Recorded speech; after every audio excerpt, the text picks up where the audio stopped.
What's up, Trek Nation? Welcome back to After the Snap. It's me, Tasha Pierce. And today we are here, among other things, to discuss Star Trek Strange New World Season 2, Episode 3. This one is entitled Tomorrow and Tomorrow and Tomorrow. The title was taken from, I believe it was Macbeth.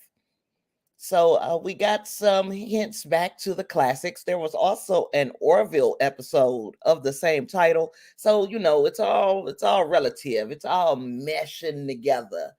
Now, there's not a lot of news today, so we should just jump right into it, shall we? Just jump on in.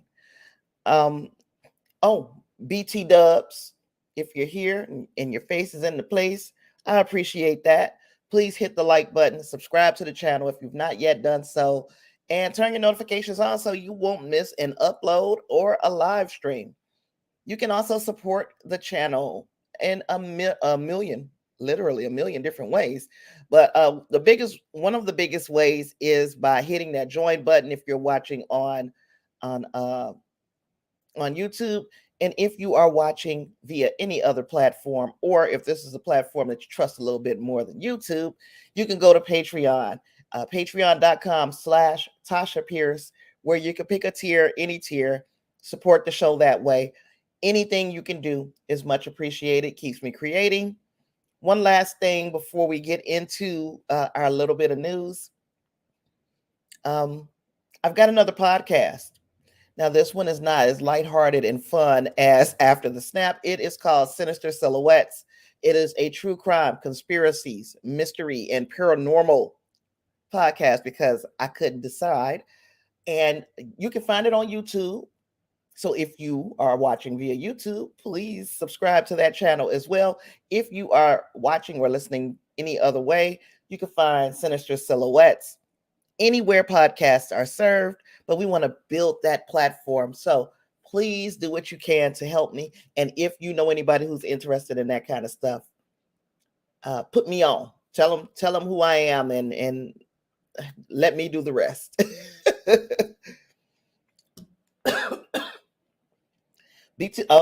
So we're gonna go into. I wonder why it's not. Oh, there we are. We're gonna go into what we have for this week's episode. We're gonna try to move through it. If I'm getting a lot of feedback, I will of course always take your feedback. But if not, I'm gonna move through it as quickly as possible. This conversation, this discussion, because it's a conversation. This is not a lecture. So feel free to jump in the comments, in the chat. Hey there, Justin. Good to see you, sir. Glad to see your face in the place. So we're going to talk about Strange New World Season 2, Episode 3, tomorrow and tomorrow and tomorrow. But first, we're going to talk about Star Trek Prodigy. Again, I told you I'm going to talk about Star Trek Prodigy until the cows come home, till the cops come a-knocking. I'm going to talk about Star Trek Prodigy because I still feel like it is a travesty that we're talking about it as if it's the end of its run, when the Television's Critics Association is saying this is one of an acclaimed animated series, and it is up for a very prestigious award. The same week that it's been removed completely from Paramount Plus. So go figure. Thanks there, Justin. Thank you, sir. So we're still fighting for Star Trek Prodigy. Somebody has seen the allure, the worth of this series, what it stands for in terms of just being Star Trek in general, and also how it represents introducing a younger generation of Star Trek. Somebody is seeing the value in that, and they have been nominated for an award. Now, it'll really make me happy if they win it. And there are also talks of going out and buying the digital media of Star Trek Prodigy. Look, we're going to talk about Star Trek Prodigy. We're going to keep it at the top of our minds. But I'm not 100% sure that, and look, so let me know if I'm off base here. I'm not 100% sure that I want to throw any more money at Star Trek Prodigy anyway, if I had it, because right now I don't. But if I had it, I'm not 100% sure I'd want to throw any money at it while it's in the hands of Paramount. And the reason why is because we've already rewarded Paramount by being subscribed and watching Star Trek Prodigy under a subscription behind a paywall, and they pulled the rug out from up under us like they did. I don't think it was a way to show that you respect the fandom. And it seems like the only thing that they understand is money. Like I said, all about the Benjamins. So I'm going to keep my little coin until we see what happens with Star Trek Prodigy next. There was like had been floated in one of my chats as we discussed the fate of Star Trek Prodigy, that this opens the door for Janeway and other live action characters to cross over into live action uh, Trek. And if they bring Janeway or Chakotay or any of the others into live action Trek, I'm here for it. You know, I would give it an opportunity, but I would be extremely I would use an awful lot of trepidation, because they fool me once, shame on you. Fool me twice, you know. So I think that that I would move a little cautiously when it comes to trusting Paramount with anything outside of what they've done already with the crew of TNG. You know, the crew of TNG arguably is probably one of the most popular ensembles in all of sci-fi, not just Star Trek. So I can understand, them getting a little bit better treatment.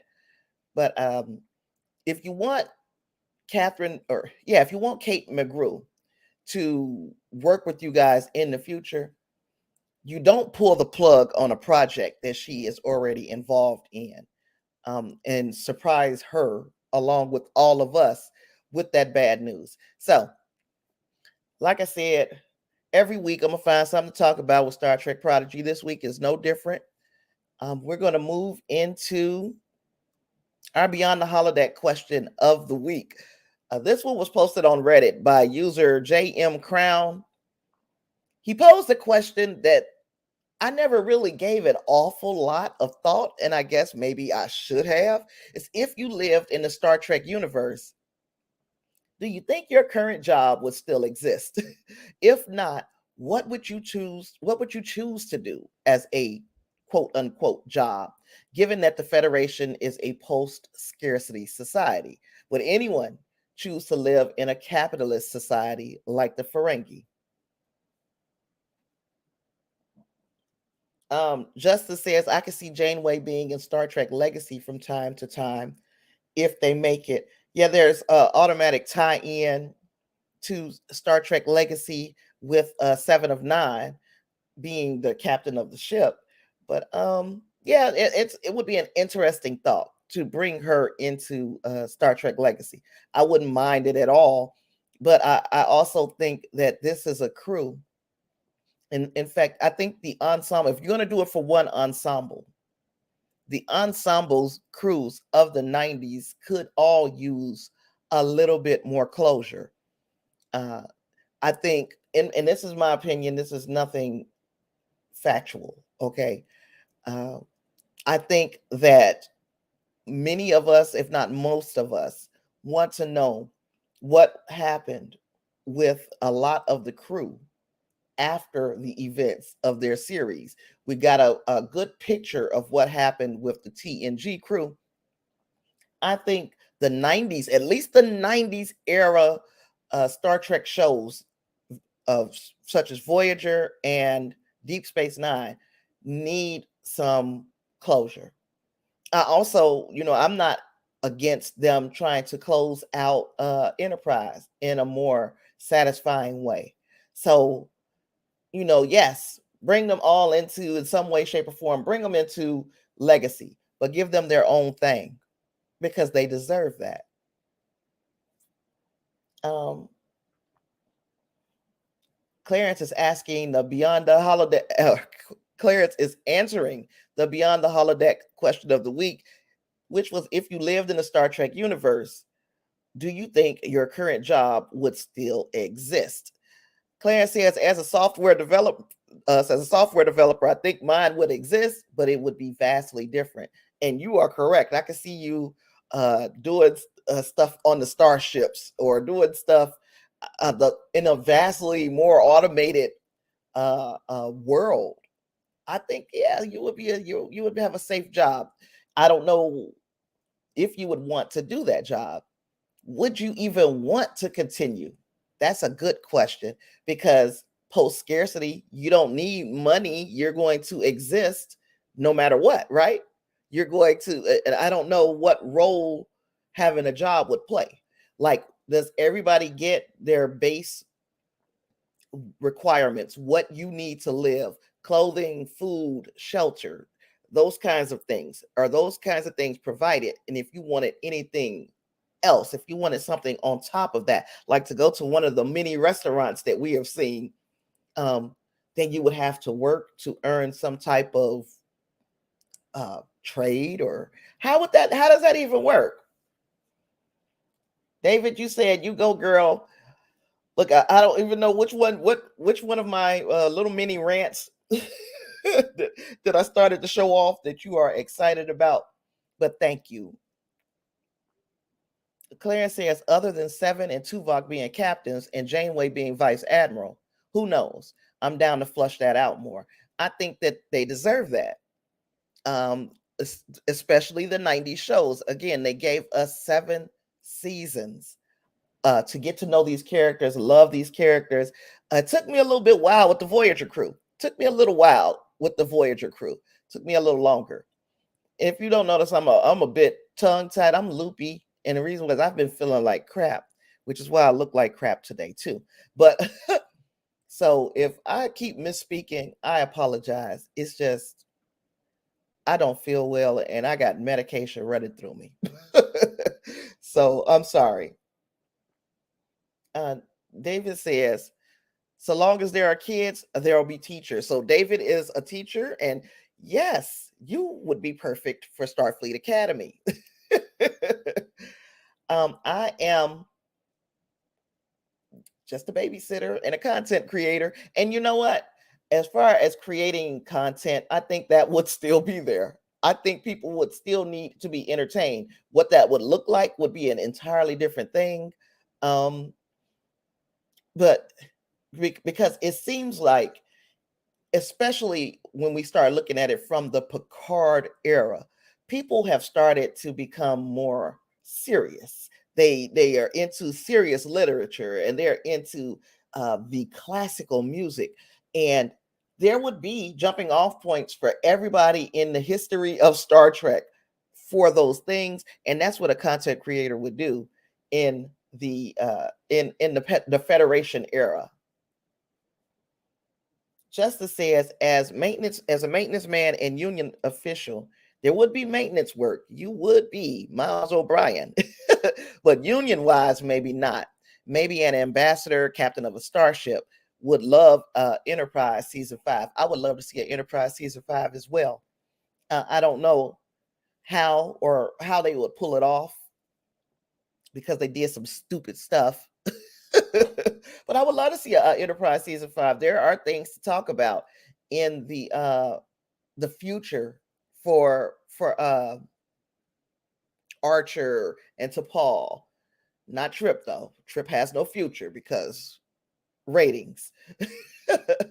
But yeah, so you guys, your jobs, actually, if you had to have a job, or if you didn't have to, if you wanted to have a job in a post scarcity society like the Federation, your jobs would be available in some way, shape, or form. You would be safe. Software developer, maintenance man, union official, and an educator. All of y'all would be safe. Good for you. Nobody gets laid off. But even though you know me, as long as like I'm a caretaker for my grandson and soon to be granddaughter. So that might continue to be my job, even though in a post scarcity society, would you need a babysitter? Probably not. I would probably just be somewhere chilling, to be quite honest. So that was our Beyond the Holodeck question of the week. If anybody has any responses for this question later on or in the replay, I'd love to hear your thoughts. Put it in the comments, and we're going to move to this week's Prime Perspective question of the week. So, yep, two things that I asked for your feedback on. Chilling sounds good. Yep, that's exactly what I'm going to be doing, chilling. um, my Prime Perspective question of the week for this week was, since the source of La'an's insecurities seemed to be her last name, couldn't she just change it?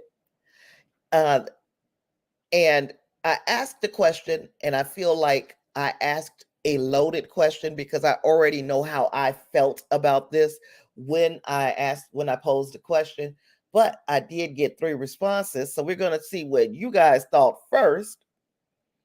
When Grace said that yes, she could change her name, but she shouldn't have to. He said he's kind of curious if this was even an issue on the colony ship that she was on. Perhaps this did not become an issue until she was rescued by Starfleet after escaping the Gorn. Then Clarence says, I'm glad that she owns it, but it seems that she's so far down the line from Khan that changing it wouldn't be the end of the world. What a burden to bear. Right. And then Justice's response was, she could change it, but I think she would look at that as hiding in shame. She seems to be someone who is trying to make the name mean more than what it is now, or what it's known for. I just hope she doesn't fall from grace trying to become more than her namesake. Good intentions sometimes lead to destruction of yourself and others. So, thank you guys for responding to the question of the week. And now I'm going to give my 2 cents because the question was a loaded question. Could she change her name? The answer is, of course she could. I could change mine too. But why should she have to? Just like when Grace says. When you think about it, though, we start talking about the burden, like Clarence mentioned. If your last name were Hitler, it's been what? Almost 80 years since the end of World War II. How many Hitlers have you heard of in prominent positions where you would see their name printed or hear their name every week as a artist or as an actor or as a politician? How many Hitlers have you heard of? I will wait. So when you have a name that's kind of infamous, like Khan Noonien Singh's last name, Noonien Singh, um, and the immediate reaction of people would be, oh my gosh, I wonder if she's one of those Noonien Singhs. It's another example to me of a Starfleet in the where are we? The 23rd century? Starfleet in the 23rd century still finding its way, still stepping away from judging others. You get what I'm saying? It shows it as another flaw of Starfleet. Nobody else is going to probably see it this way, but I looked at it as, if she came to Starfleet, like when Grace mentioned, this might not even been an issue on her colony ship, but when she comes to Starfleet, because those people are very familiar with the name of Noonien Singh and what it represents, then maybe, possibly, potentially, she would have started to face some type of backlash because of her last name. And the backlash might be subtle. It might be a microaggression, or it might just be a double take when they hear your last name.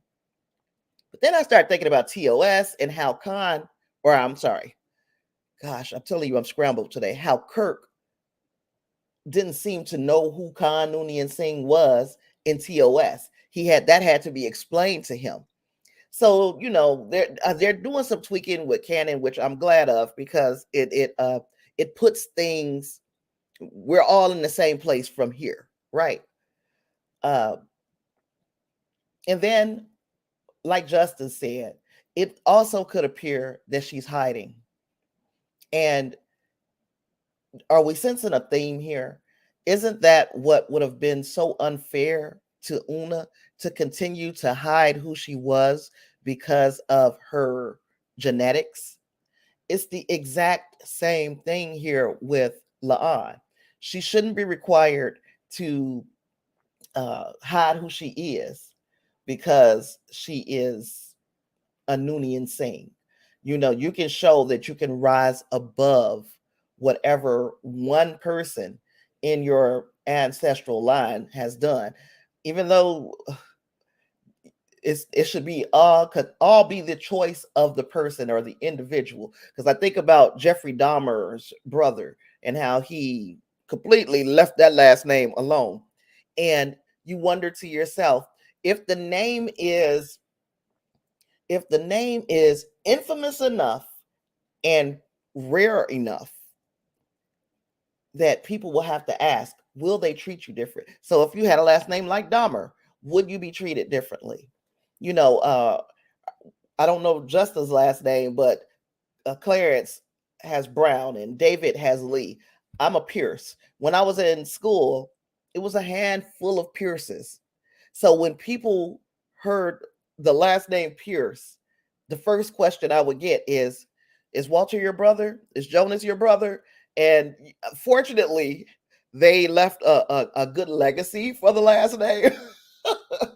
That I didn't have an awful lot to live up to or down to or work up from.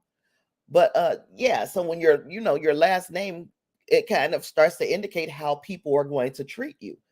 And yeah, so I'm going to pick up David's comment here.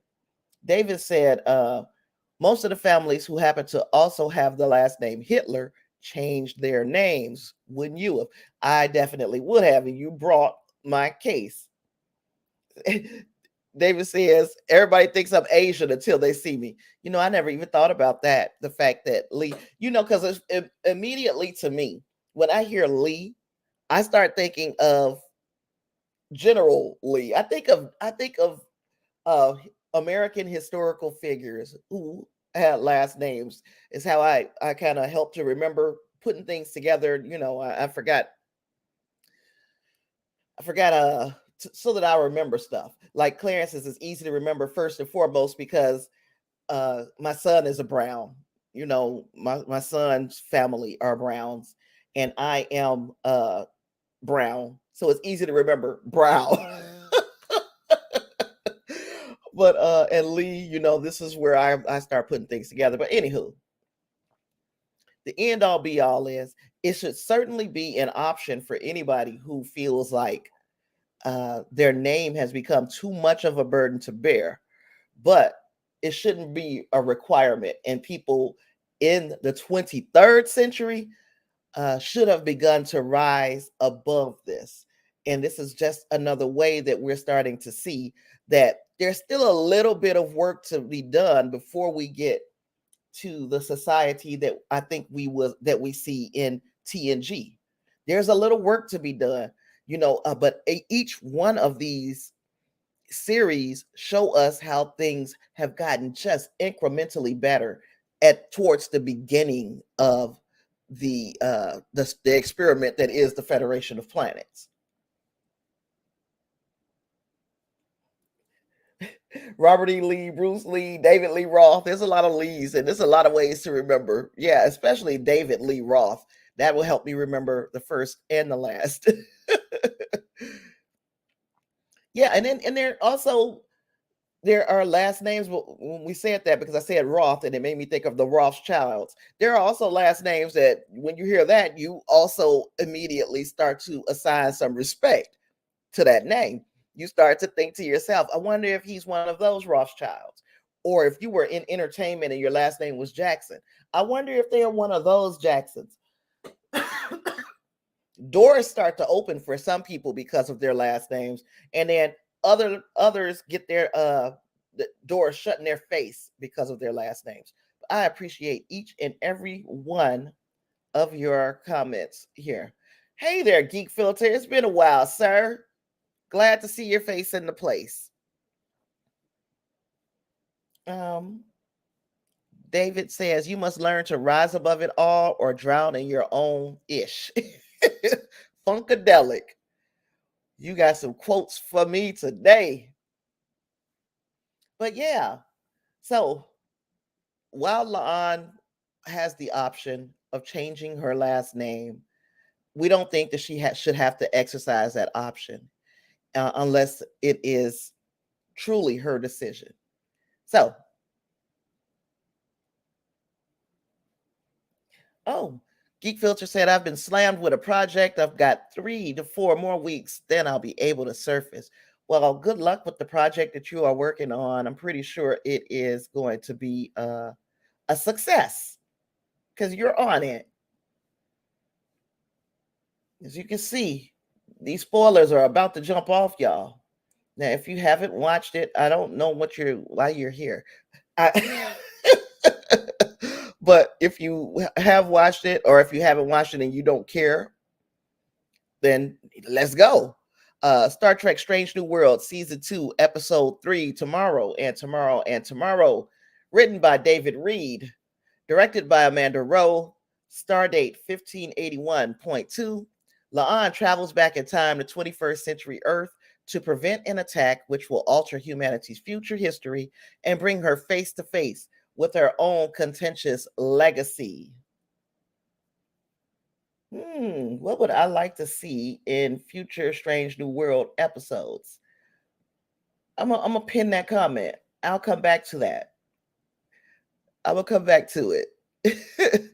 I've got some ideas, and I think it will kind of fit into the direction that our conversation is going to go uh, based on this episode. Um, if you've seen my review, you know that initially this wasn't my favorite episode. This didn't do a lot for me the first time I watched it.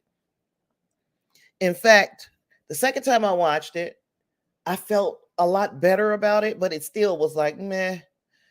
But the more I converse about this episode and the things that have been implied, whether they have been overtly implied or uh, kind of implied on a subtle in a subtle way, I've become more and more enamored with the episode. Now, still, this is not one of my favorite Strange New World episodes, but I'm pretty sure if I watch it and talk about it a few more times, I'm going to probably be changing my mind about that.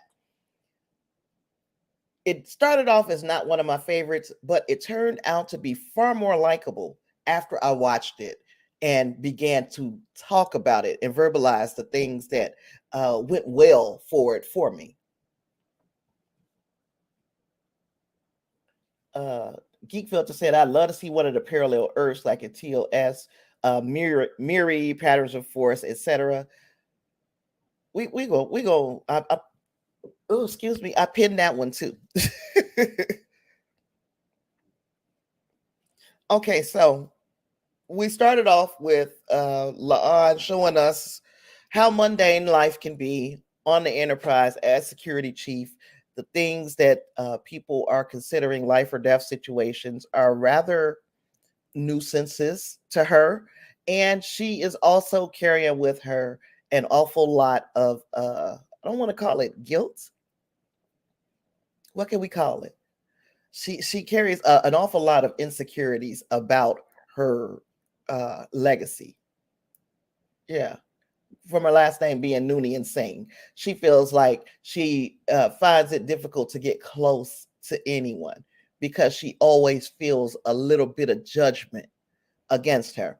So, anywho, we get through all of these scenarios of security situations, especially when we start to look at Pelia, who talks about having a place in Vermont when she lived on Earth, which came in handy a little later. Then Laan is moving. Well, after she has a sparring match with Dr. Mbanga, who I think they are setting up more and more. He is uh, becoming more and more of the muscle. He's still the voice of reason, but he's becoming more of a muscle type character. And knowing that he has a background in jujitsu, and this is something that he obviously enjoys doing. Okay, it's okay to make that part of this character's personality. I'm going to be interested in seeing how far they take it this season with him. We see a temporal agent land in a corridor on the Enterprise, and Laan is like, "Who are you? Where did you come from? How'd you get on my ship?" Turns out he has an issue or a mission that he's been working on. He has been shot by somebody in the real world, and he gives his mission basically over to Laan. Um, So he tells Lon to get to the bridge, and just like anybody else, when you say get to the bridge, you go onto the bridge of this of the ship. And we get on the ship and we find, I mean, we get on the ship, we get on the bridge, we find that it is no longer Starfleet ship. It is the United Space Federation Enterprise. It is not Starfleet, it's not the USS. So, and it is not being helmed by Captain Pike. It's being helmed by Kirk. So we got to figure out what the hell is happening with her. And he's very, very confused about how she, United Earth Fleet. Thank you. Thank you. Because I looked at this UEF and I saw USF and I started trying to make it make sense in my mind. Oh gosh. So yeah, it's one thing to see also how much of the bridge, how many of the people on the bridge are the same. I guess it would be everybody from Earth, though it would be there would be no alien presences on the bridge until you get to the view screen where you see Spock asking for help. He can't get help because everybody's fighting the Romulans. Everybody's fighting the Romulans. We do not have time to help the Vulcans because we fighting the Romulans.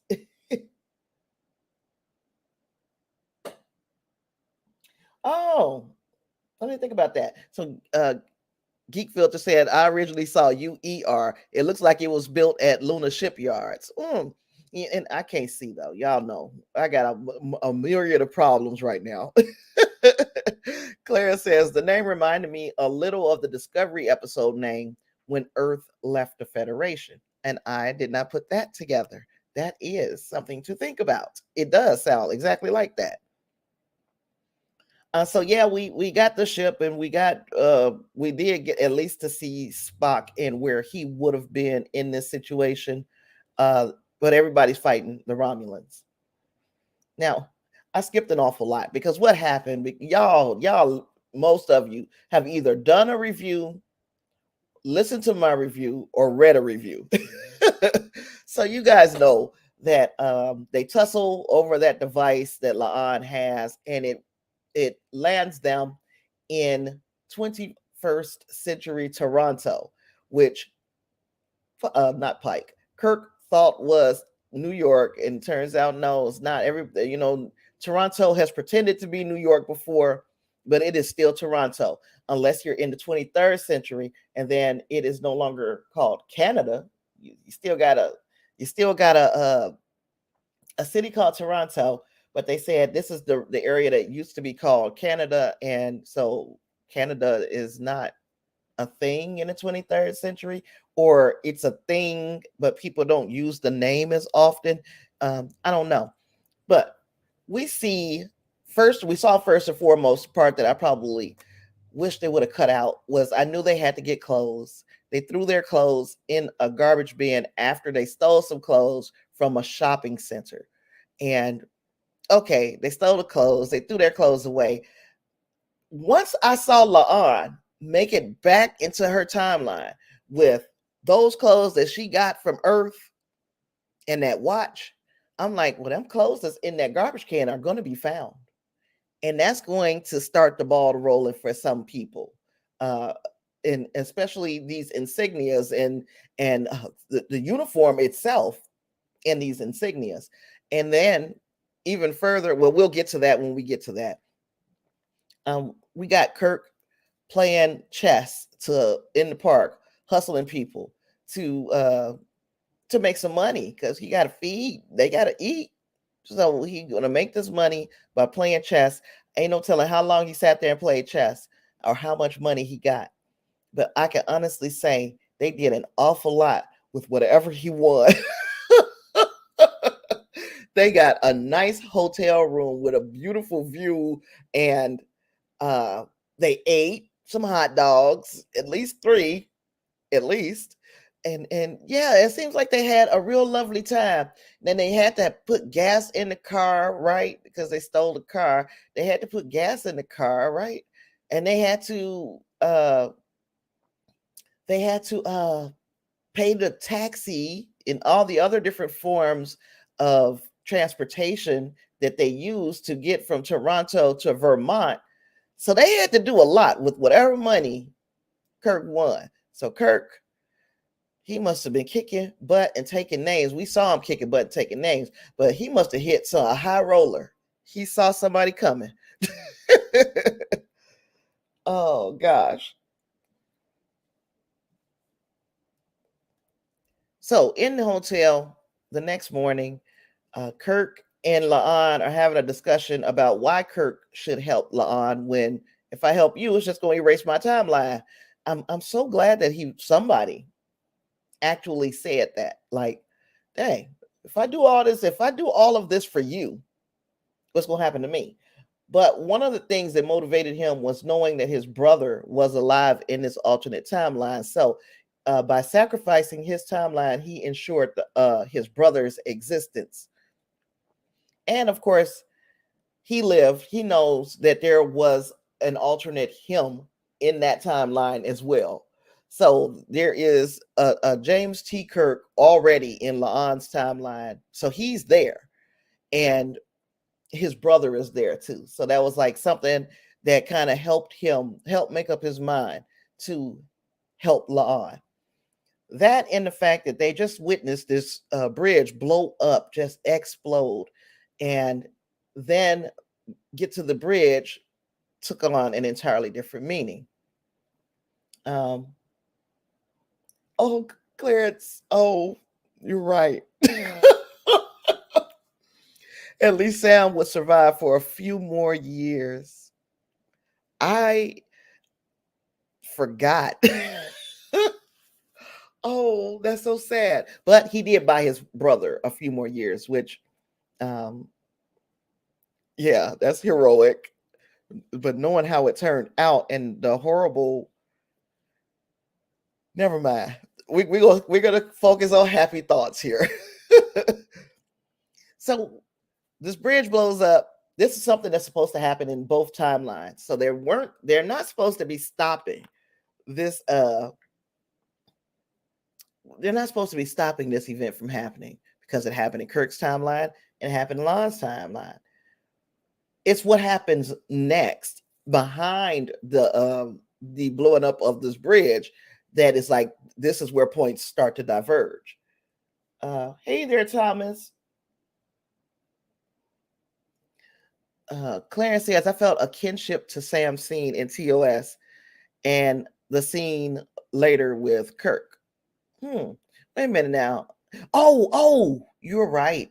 There was a bit of a similarity in how things did look in that.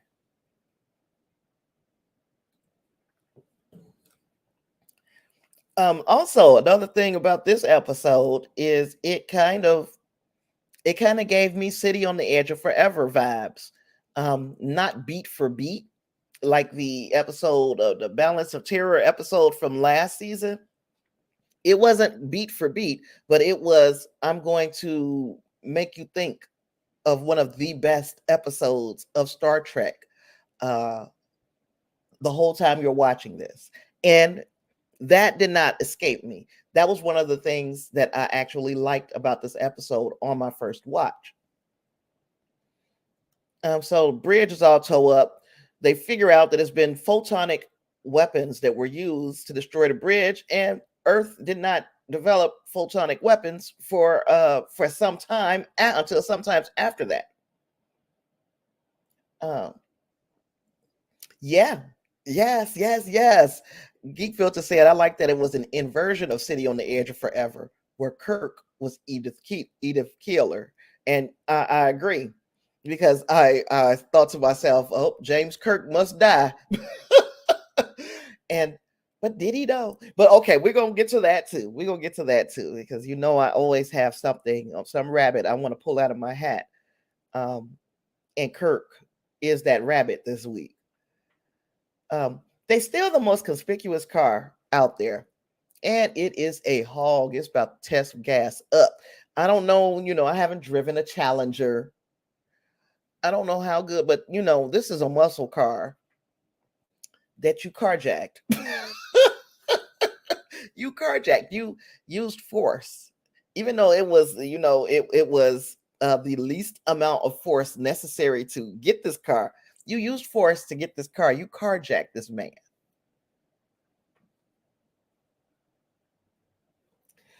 Yeah, Clarence. Clarence said this is the second episode with light special effects. No special effects needed with great storytelling. Right. It is something that we've talked about jokingly throughout uh, everything throughout from some of Star Trek Picard up until now. We're like, okay, they broke the bank on a lot of those Picard episodes.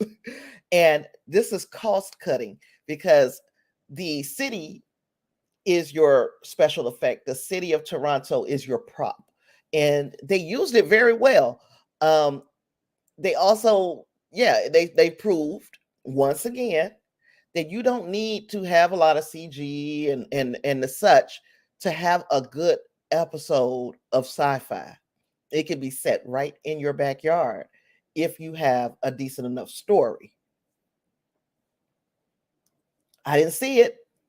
Oh, I didn't see it. I wish I would have saw that, Geek Filter. Also, there was a Dr. Keeler sign in the big advertising signs, so that was a nice nod. I did not see it. Did not. Claire said this part was definitely ad placement. And hey, if you can get a little bit more money, to use this vehicle and just have it sitting there all by itself in the middle of a parking lot, then get your money.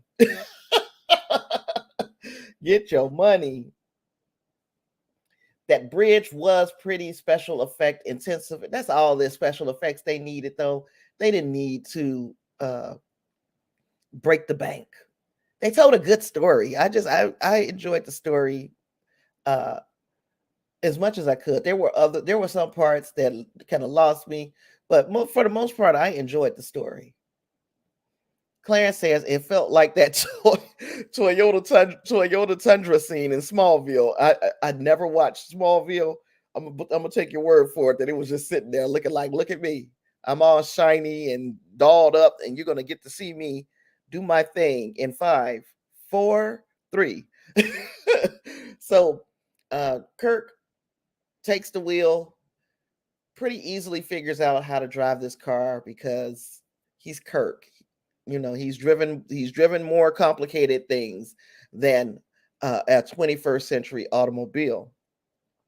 And he drives like a bat out of hell. And Laan lets him know this, like, you drive a little reckless. In fact, she was in that piece of the action. She was Spock in this situation where she's like, I don't have to ever ride with you again. I wish my phone would stop. Geek Filter said, "Oh my God, he was thinking the same thing about the about the product placement." And Geek Filter also thought that was a Ford Focus. Man, so they'll pay to get those cars highlighted in your series / movie, huh?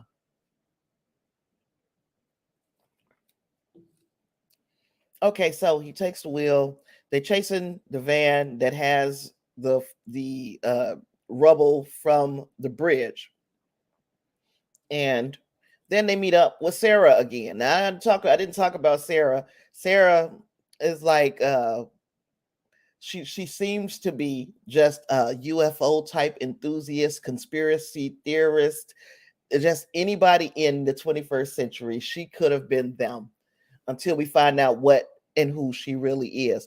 But if I had a picture like that of a UFO, let me tell you, I would be getting paid by every tabloid rag around the country. But somebody sent her this picture of a UAP that they took this picture of, and it turns out that it's Romulan. So now we know that the Romulans are behind this time incursion, and yep, she had very sinister silhouettes vibes. But she had that. There I go talk about that. They know now that the Romulans are behind this time incursion. They've come back in time to wreak havoc on the timeline for some reason, and they know now this is who we have to stop. The Romulans must go. But first and foremost, they need to find the cold fusion reactor that they talked about.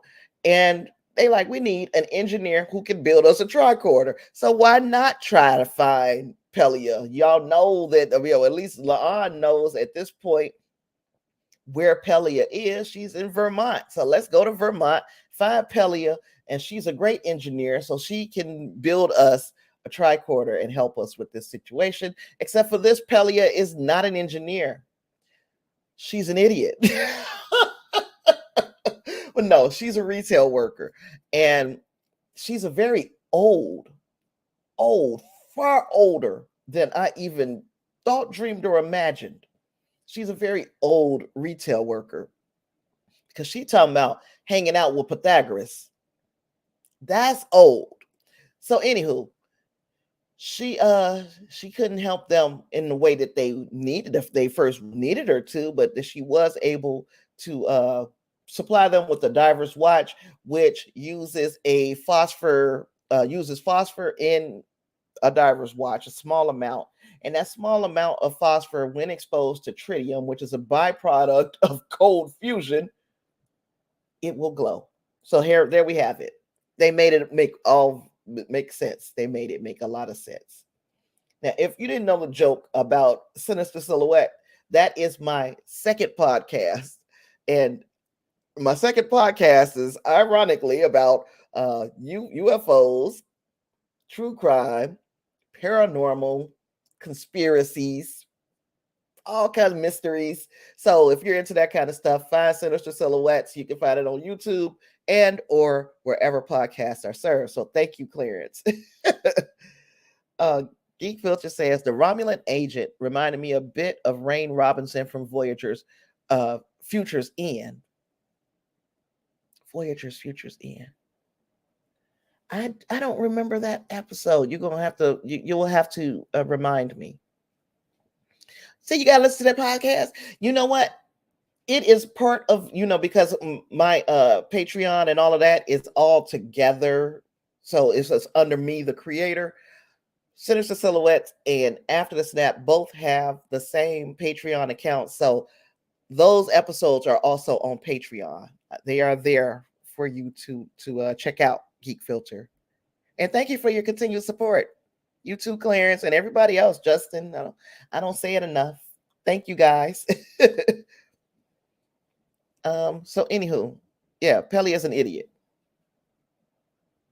Oh, Future's End. They traveled to 1996 Los Angeles, and she was played by Sarah Silverman. Yes. You know what else I thought about Future's End recently? How there was absolutely no sign of the eugenics war that should have been in full swing at the. Y'all hear that thunder? Let me tell you before I get into all that. The lights and the electricity over here in this part of Houston is so fragile. that we get a little storm, they go out. So if I end abruptly, that's what happened. Okay. It's not because it's not because I just hung up. It's because I got cut off. Anywho, yeah, when we get to 1996 Los Angeles and Janeway and Tuvok and who else was there? Uh Chakotay, but all of them wasn't no sign of no war. You would think that there would be some indication that they were in the middle of the eugenics wars. So that's letting us know that the timeline had been affected. I mean, of course, this is retroactively. We know that this happened. We know that the timeline happened uh, in a different order, but we're not looking at things linearly. We are all Q. We're looking at things. We can see everything that has already happened. We can see it all already. So yes, absolutely, 100%. This also the fact that they went to 1996 Los Angeles and there was no eugenics war feeds directly into what they established in this episode. Texas is a third world country. Tell me about it. When Texas is good to you, it's extremely good. But when Texas is bad, it can be very, very bad. Now, Clarence says he loved Futures in. Geek Filter loved Futures in. And since he had just moved to LA, it was fun to see where he lived in Star Trek. Wow. I got to keep sipping.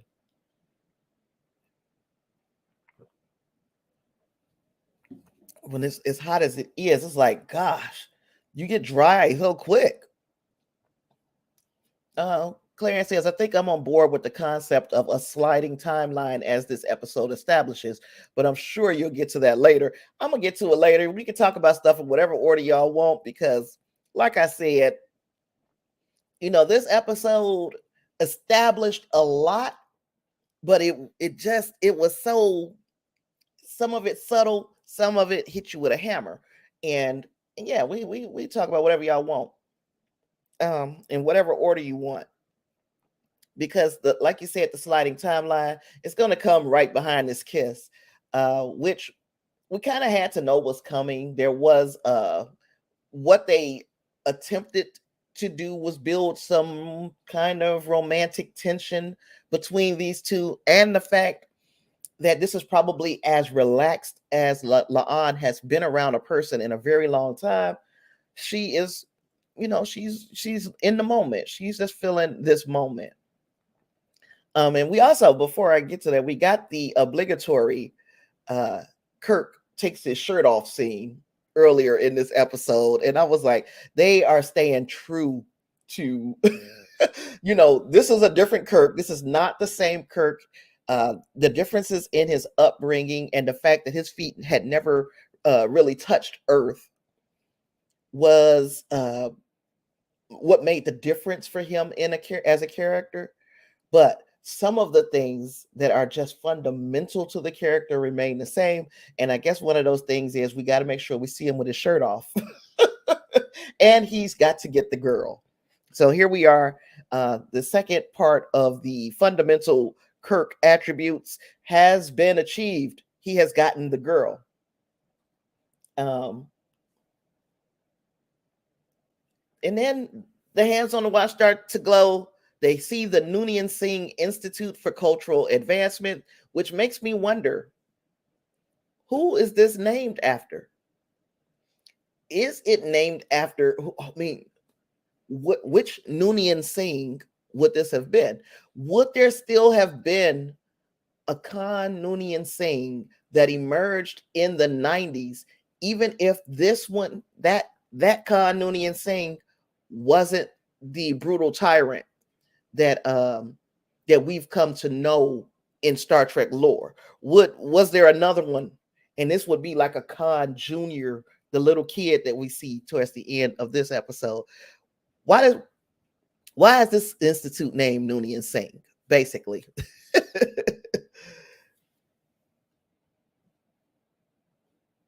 um Claire says initially they took their time to let us live with them. Several parts with La'an and Kirk could have been completely left on the cutting room floor, but I enjoyed most of their slice of life scenes. And yeah, because like when she woke up and was just standing in the doorway and watching him sleep, I'm like, yep, and it woke him up because that's fucking creepy. um, I was wondering then, like, okay, was there something? Was there something already? So something to think about. But yeah, this was something else to think about. Who was the Noonien Singh that this institute was named for?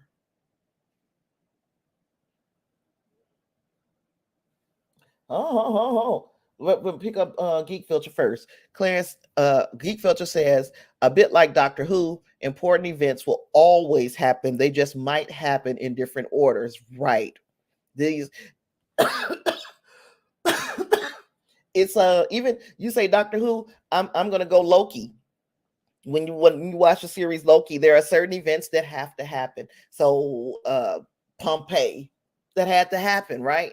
So yeah, there are things that if you change anything within that event, that because it's a what do they call it, an anchor event? I forgot what the name of it was, but if you change anything within that anchor event, then it's going to be eaten up by the event itself. I don't know if I'm making sense.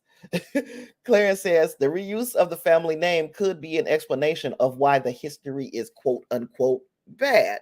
Like, it's bad because this first Noonien Singh was a horrible person. I get what you're saying.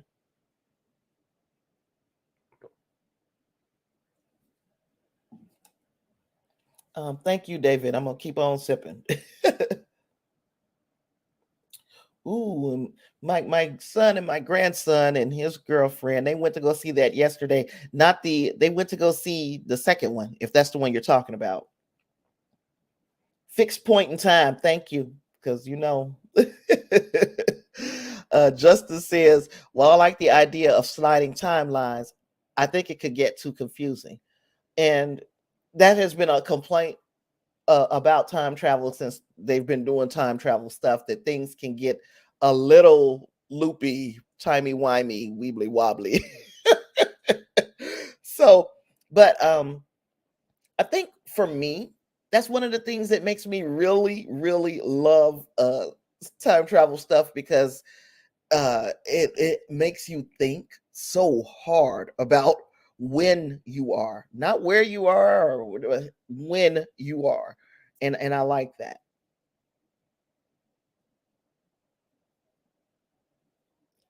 Oh, Geek Filter said he loved Loki. There was a Doctor Who Pompeii episode where a character wanted to warn everyone.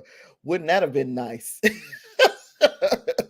Well, I mean, because all it would take is one person who was supposed to have died in that fixed event, that fixed point in time, um, to do one bad thing after that, and that sets off an entire ripple. So yeah, this history teacher approves.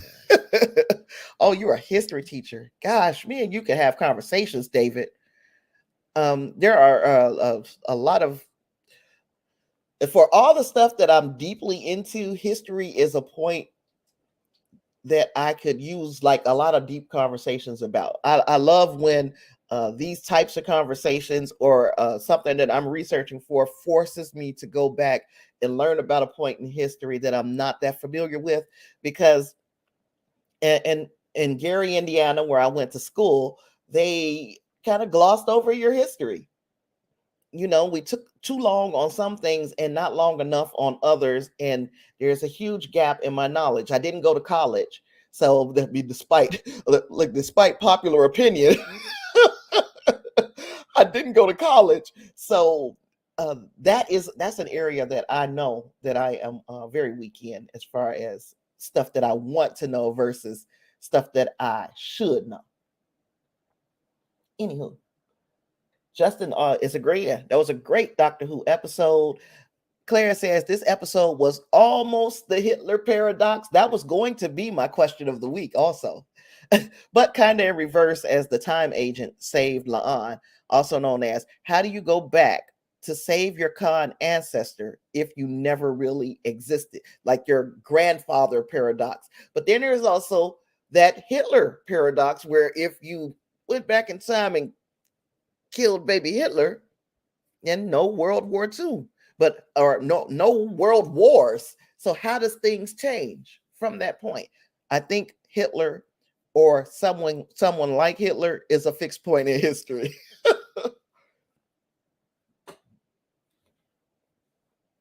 Yeah, parallel universes another like absolutely batshit.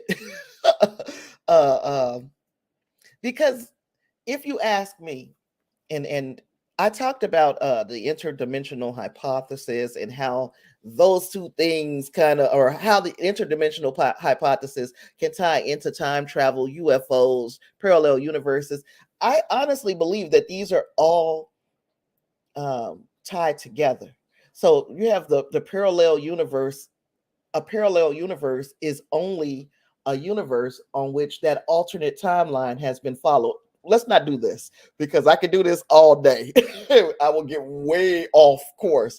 But I think, yeah, that's one of the things that I feel. I feel like the parallel universe is just a timeline where you have gone back in time or something has happened in time, a different decision has been made, and then you go off on that different timeline. Now you have set up an entirely different world, and every decision made by every person in this entirely different world is branching off and creating an entirely different world until you have the multiverse. Okay, anywho.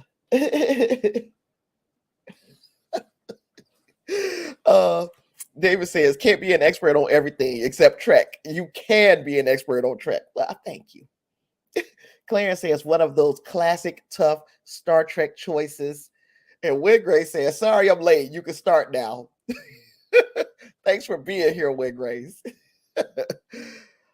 um, so then we see Sarah again. We've been talking about Sarah, and she come pointing the gun. Now she a whole different person. She's not the nice, friendly ufologist that we met at the beginning of this episode. She is a freaking Romulan spy, and she is here to ensure that the Federation never, ever, ever, ever comes into being. The only way that she can figure to do that is to set off some type of terroristic attack in the past, which is why Kirk's timeline, who had this terrorist attack, never had the Federation of Planets, never had Starfleet. She needed that to continue to be that way.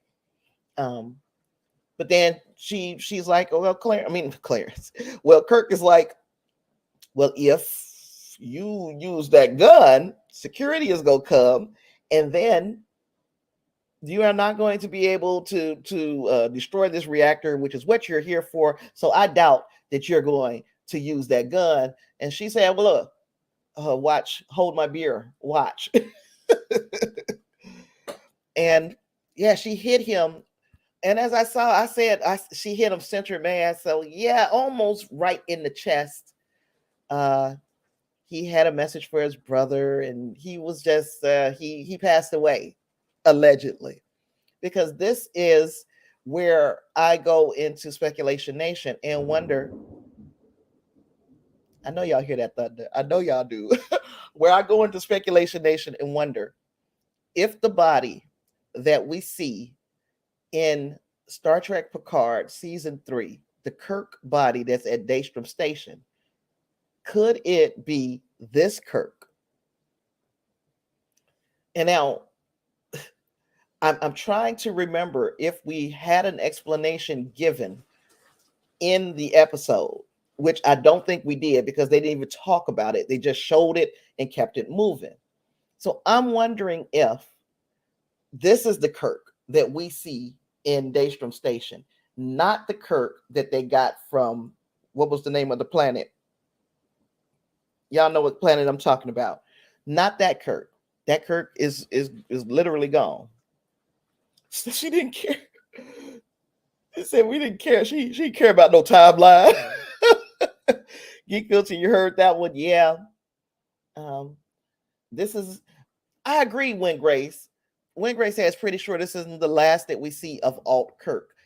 Because do you get kind of a semi well known actor to play Kirk for just for two times? Is it yeah? Or are you planning to use him again and again? So yeah. So they did say it was found in Viridian 3. Okay. Now Wingray said it was hard to read. Geek Filter said he read it. It said Viridian 3. So or whatever planet there. Yeah. I couldn't think of the name of that planet either. Um so okay, so that's one theory that's gone out my window because y'all know I'm still trying to figure out a way that Rios being left in the past is going to change things, right?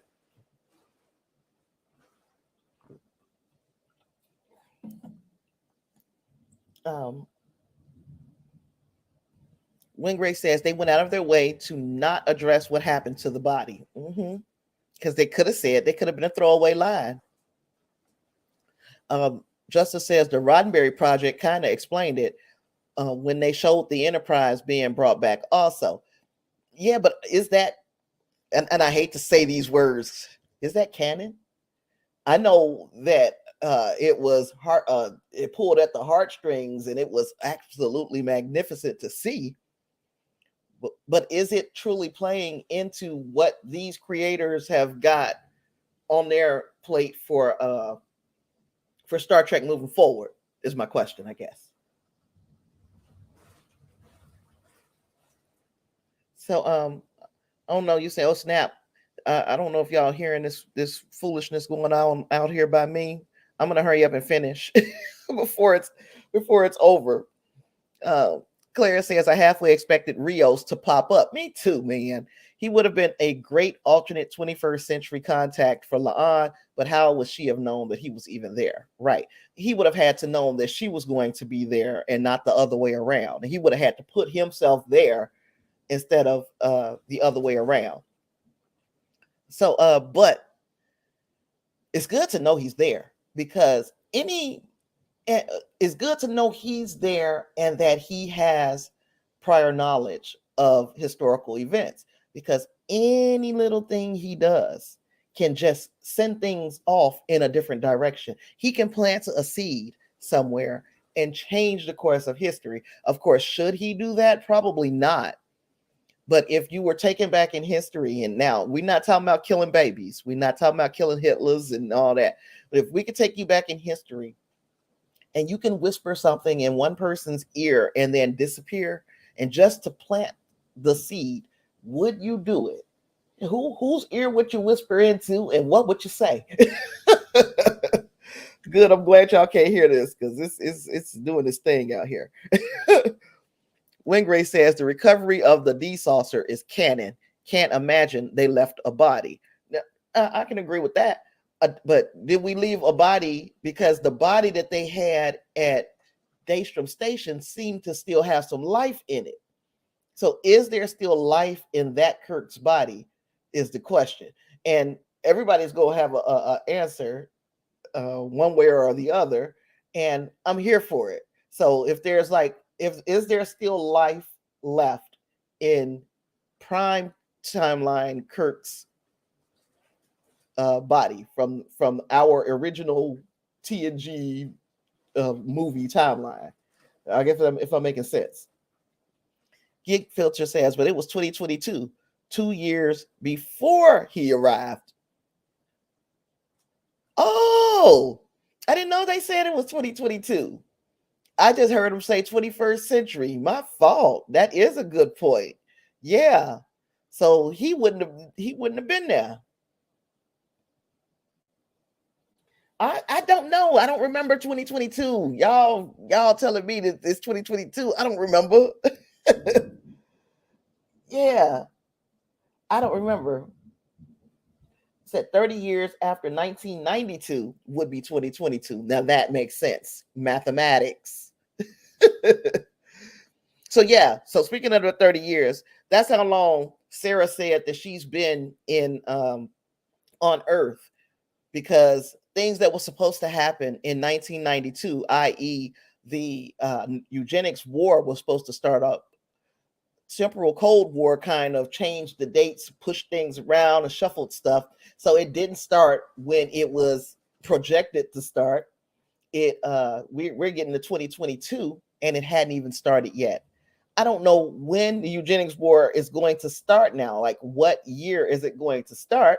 Because Khan is a little kid. So we got at least another 20 years before we start to see Khan probably take over world domination and uh, and start beginning this war. Um, what's interesting is that Sarah had our information too. Yeah, she was using that outdated information that that Picard talked about, our unreliable information from this time period that Picard was talking about. That's why Sarah was here early. The information she had was unreliable. And La'an and Kirk still seem to know the real flow of events. This is true.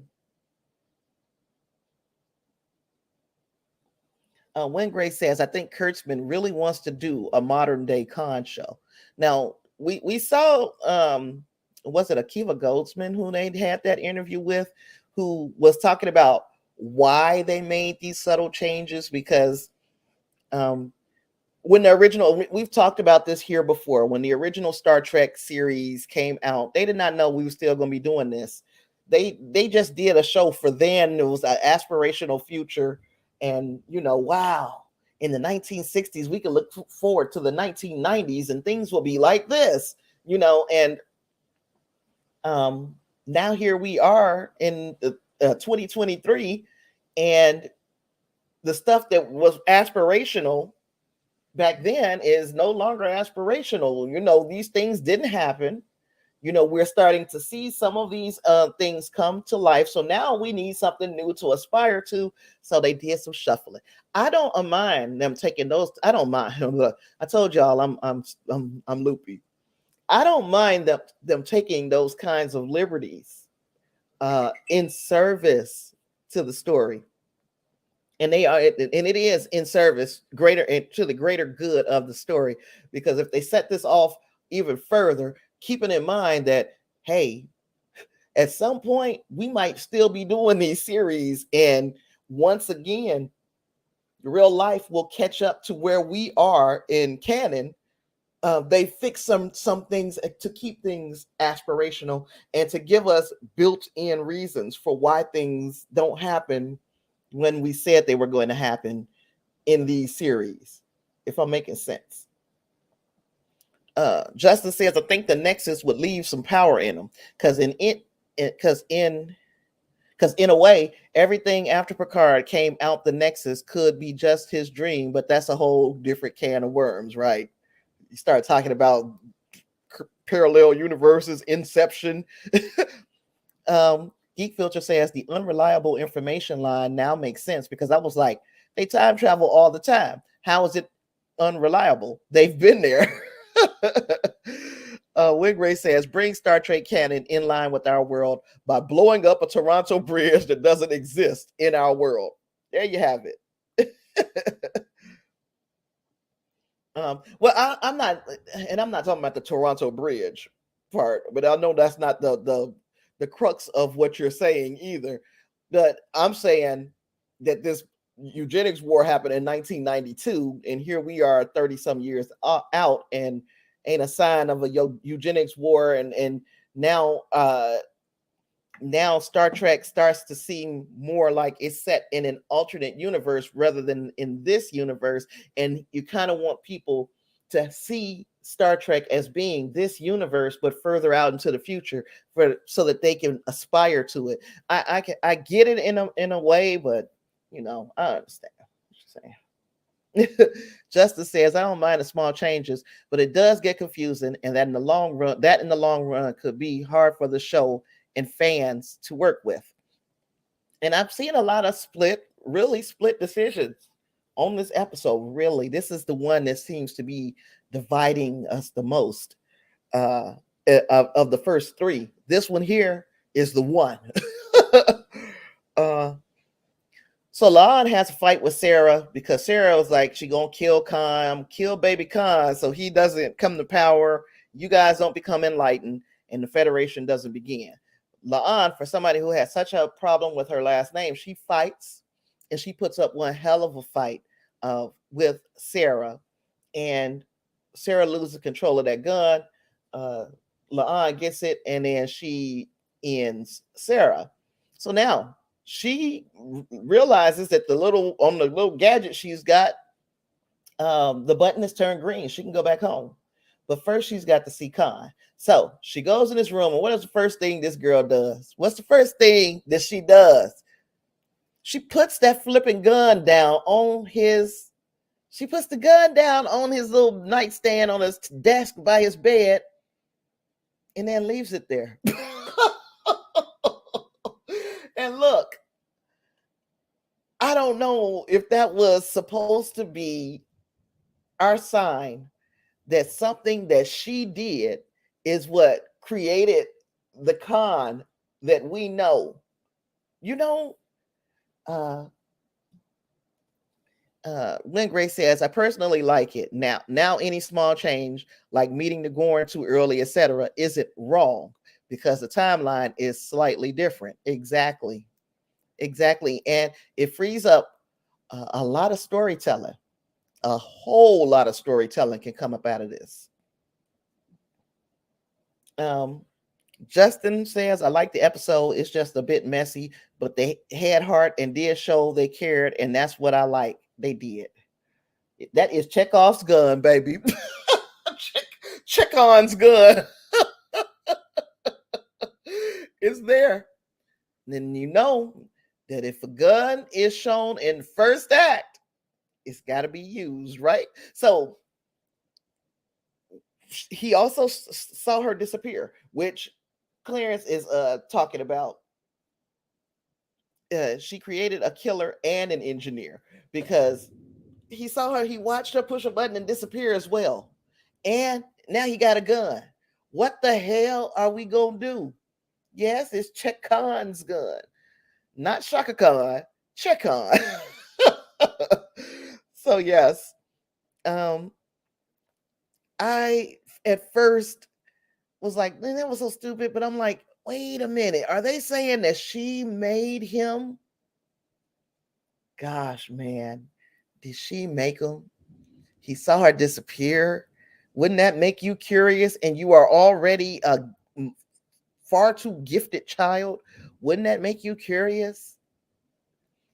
Oh, and then you got this gun. You was just scared to death. These people fighting all outside your door. One person disintegrates into a mound of nothing, and the other person just disappears in right in front of your face.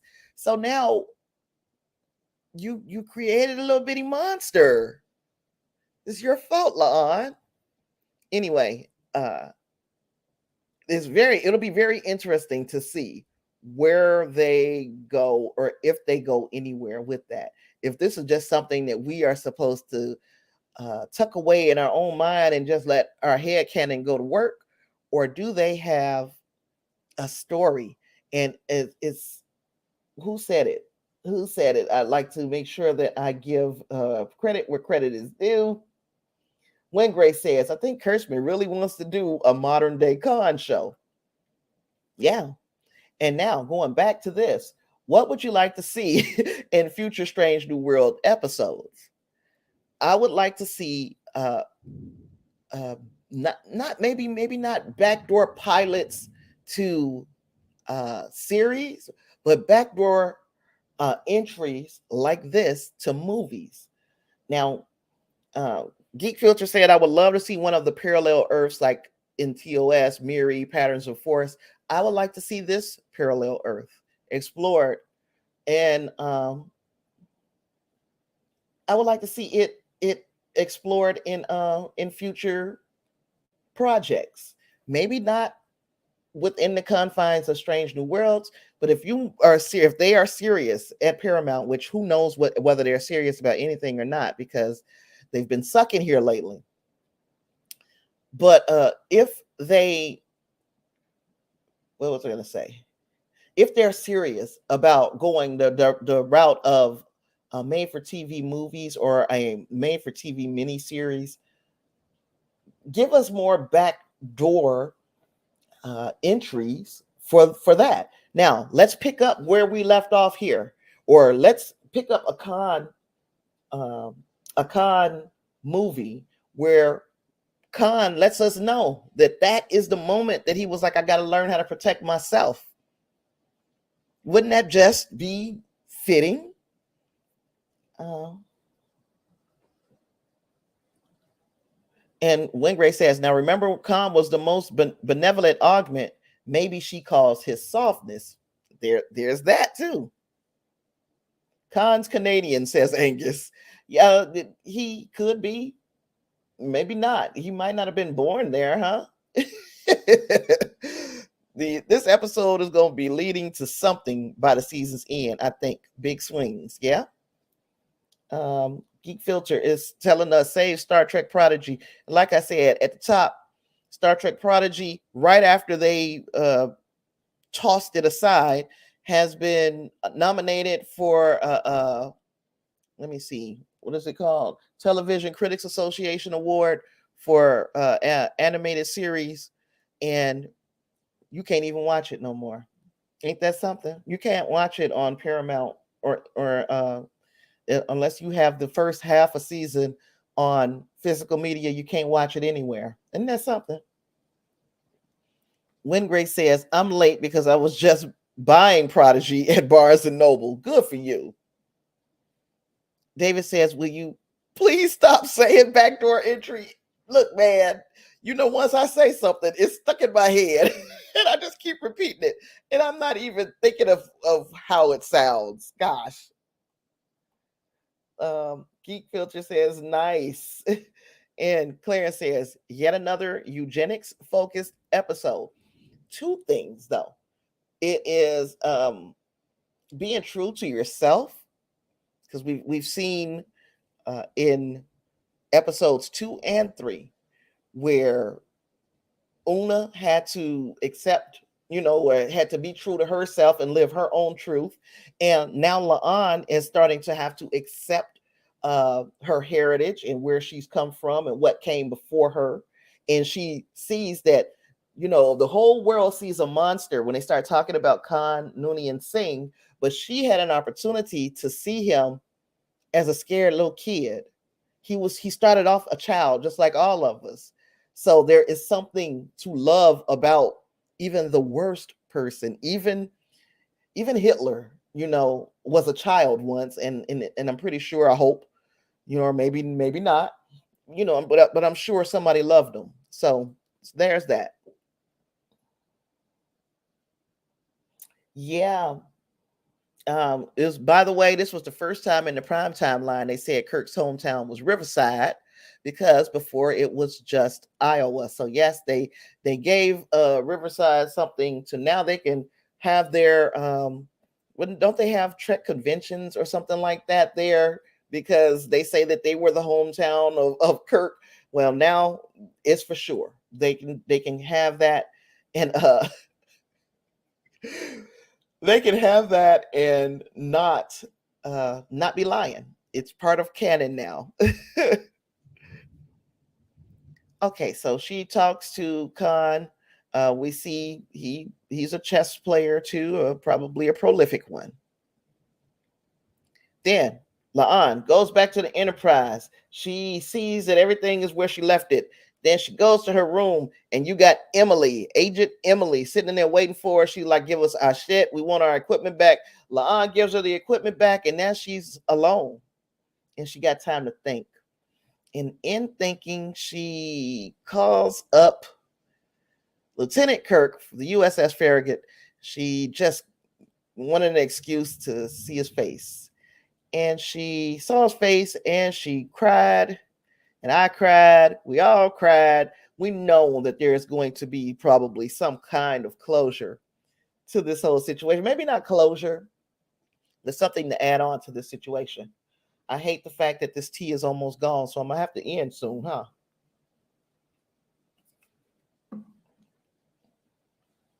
Super Mbenga.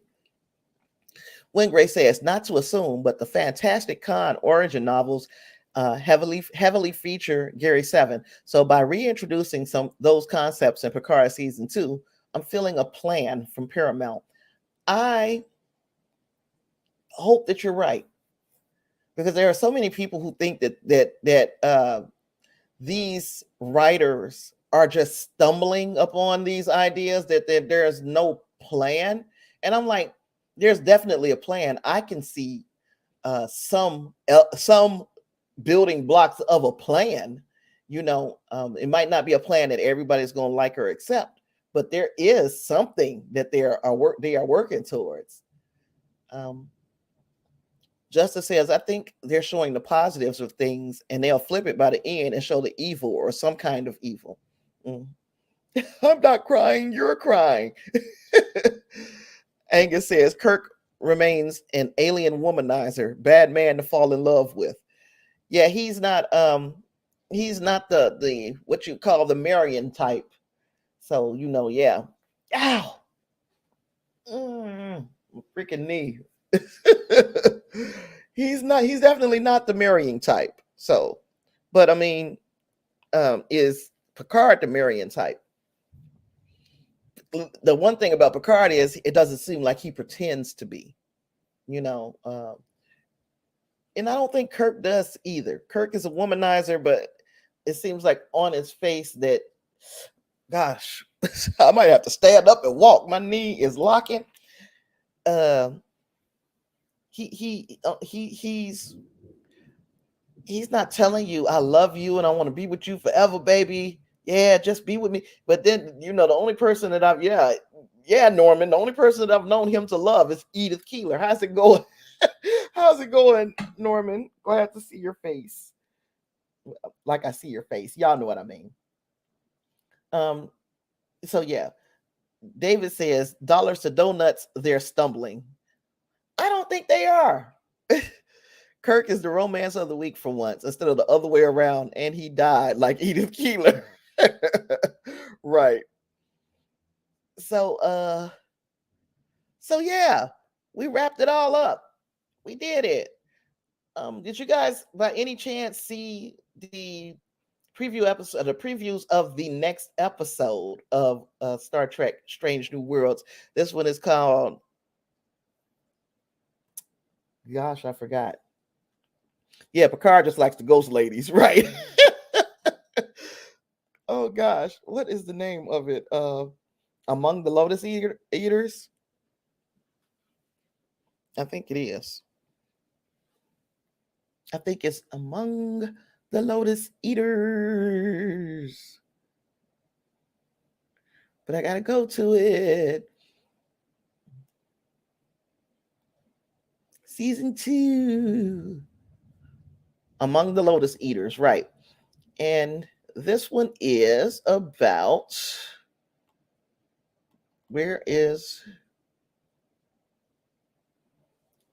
the description of the episode? Of course, I don't have the description of the episode because I suck. Yeah, I don't have the description. So now we're going to have to all guess together what that was about. But I did see the previews, and it looks like we are, if you were looking for some action, you're going to get some. You haven't seen the Ready Room yet? Well, we won't talk about that trailer then. But it looks more action heavy. Excuse me. So very sorry, guys. Sorry. When Gray says, methinks this comes back in the Lower Decks episodes, but who knows? Sounds right, When Grace. I see that. And I'm about to get up and move around. I'm telling you, don't get old. If you're not old yet, rethink it. Rethink your evaluation, evaluate your life. and make a decision to just stay young. And I mean, don't do nothing stupid to stay young. And y'all know what I mean. I'm talking keep exercising. If you are involved in any sport, never stop playing, because once you stop playing, all the stuff that you were fighting off while you were playing, this right here is basketball, track. My knees are tore up. I abused my body all the way up to the probably I turned 30 something. I abused my body and it is catching up to me. I know y'all don't want to hear me complaining about my knees and stuff. Oh, I'll tell you, it's been a bad week. Anywho, I'm not about to talk for long because, like I said, I got to get out here and stretch this thing out. It's been fun. Don't forget tomorrow, join us over on Discussing Track. You know, I got to go over there and plug my boys and hang out with them for his recap and review, or their recap and review of this same episode. So Discussion Track. And also remember, When Grace has a channel as well. Go check out his very thoughtful and sometimes he goes a little bit harder than I do sometimes about these about these episodes. So don't forget to check out When Grace and check out my other show, Sinister Silhouettes, wherever podcasts are served, and also on YouTube. Hit that subscribe button so I know that you were there, because I need that channel to grow. With all that, I got nothing else. Thank you guys for being here. I'll hang out with you again next week. Live long and prosper. Peace.